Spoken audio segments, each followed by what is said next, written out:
Welcome back to 1834, chess friends. It's match number 3, game number 3, and McDonnell is winning 1-0. It's the first to 6 wins. The last game was a draw, so Bourdonnais once again has the white pieces. And this time McDonnell decides that he might wear his shades. That might help him concentrate. But he realizes that he'd rather not know about the shadowy elite shaping human destiny and decides to play without them. We start with d4 and then d5. We have c4, so this is the Queen's Gambit. And of course, all gentlemen must accept a gambit, so McDonnell does. And we have e3, letting the bishop out to attack the c pawn, but McDonnell just ignores it, pushes e5. And of course, the bishop captures the pawn and the other pawns exchange in the center. Knight to f6 and knight to c3. And yes, we've seen these moves a couple of times before, that's why I'm not spending too much time on them. So let's continue. Bishop to e7, knight to f3, and now McDonnell castles. Bourdonnais worries about maybe the knight or the light square bishop coming to this square, so he pushes h3 to defend it. And now knight on b to d7. Bishop to e3 and knight to b6, attacking the light square bishop, so that retreats to b3. And now c6 from McDonnell and castles from Bourdonnais. And here we have knight on f to d5 from McDonnell, and we are now at the same position as we saw in match 2, game number 8, although the move order was slightly different, and in that game Bourdonnais won, so maybe looking not so good for McDonnell, a little bit better for Bourdonnais. Queen to e2, and now McDonnell goes on the attack with f5. And this is the same as in match 2, game number 8. And Bourdonnais in that game played rook on a to e1, which he does now. And in that previous game, McDonnell pushed his pawn one more time to attack the bishop. And this caused our commentator from match 2, Mr. Morphy, to say, "A heedless move that throws away a clear pawn. King to h8 would have been better play." So let's just remind ourselves what happens when you push the pawn here. The bishop captures, the rook captures, the queen captures the bishop on e7, and there's a queen exchange. But here the knight can't capture the rook because it's pinned by the bishop. So McDonnell moved his king to f8 and the rook retreated, and it left McDonnell with only 5 pawns to Bourdonnais' 8. Not 8, 6, excuse me. So McDonnell has actually learnt his lesson this time. He doesn't push the pawn here. Instead, he tries something different. He pushes g5. He seems to be going for an all-out attack with a pawn storm here. And I believe Mr. Hackett wants to say something. Okay, Mr. Hackett, thank you very much. I believe he's saying that because this is even worse than pushing the pawn to f4. It just weakens the king side too much. So the game continues now with bishop retreating to d2, and now bishop to f6 from McDonnell and knight to e5 from Bourdonnais. Queen to e8, building up pressure in the center here. This knight's still pinned by the bishop, so what's going to happen next? Bourdonnais decides that he's going to challenge McDonnell's pawn storm and pushes f4. McDonnell pushes past it, and we have a pawn exchange on g4. But now you can see this pawn has suddenly become a passed pawn. There's no pawns in front of it and no pawns on either file to challenge it as it moves on its way to the queening square. So of course, Bourdonnais pushes it to f5.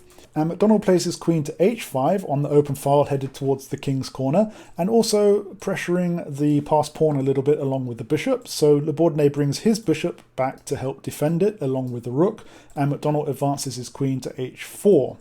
Bourdonnais in turn advances his queen to e4, but this looks much more dangerous because it's lining up nicely with the bishop heading towards the black king should this pawn ever be able to move forwards.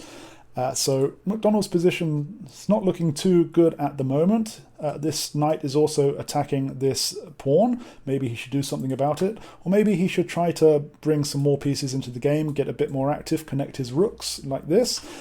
But instead he plays king to h8 and he loses this pawn. And again, Bourdonnais goes a pawn up.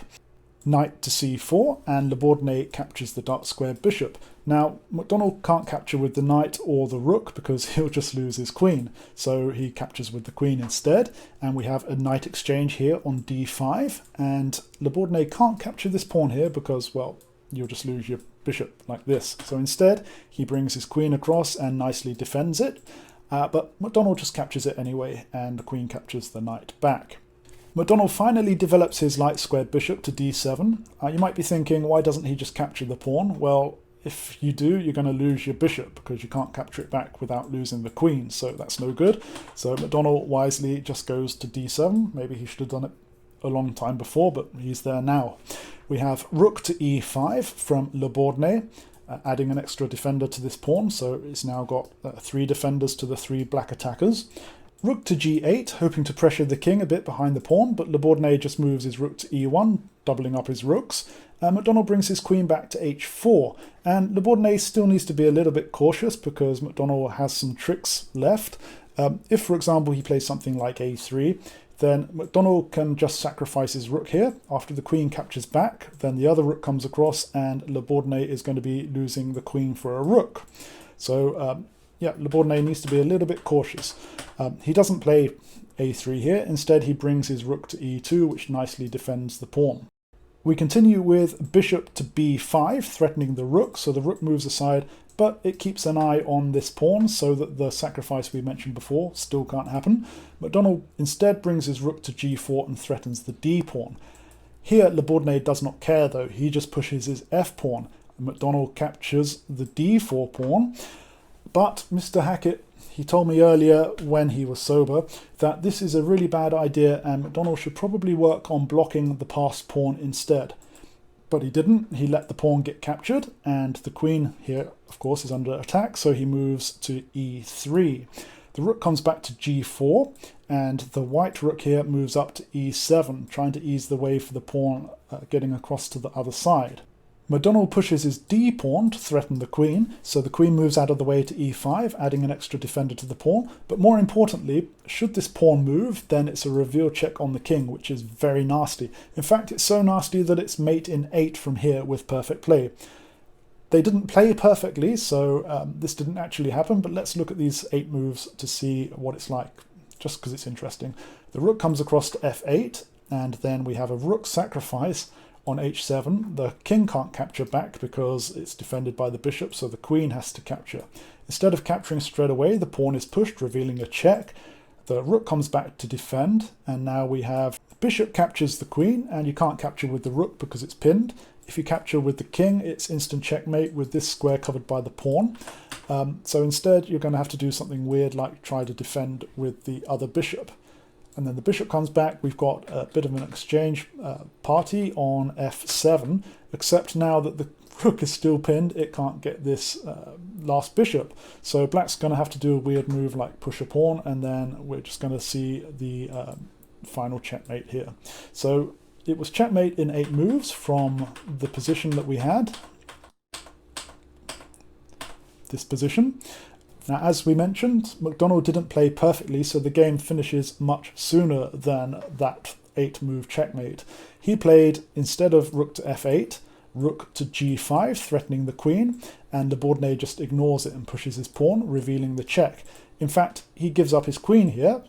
It's gone, but he gets a new one, and the only move from McDonnell is to capture the queen, so that was a double queen sacrifice from Bourdonnais, and he delivers the checkmate in fine style. I have to say that the double queen sacrifice to win with a checkmate is pretty awesome, so well done him. The match is now 1-1, he's evened it out, and I'm sure he partied into the night with his friends, drinking and gambling and smoking very nice cigars.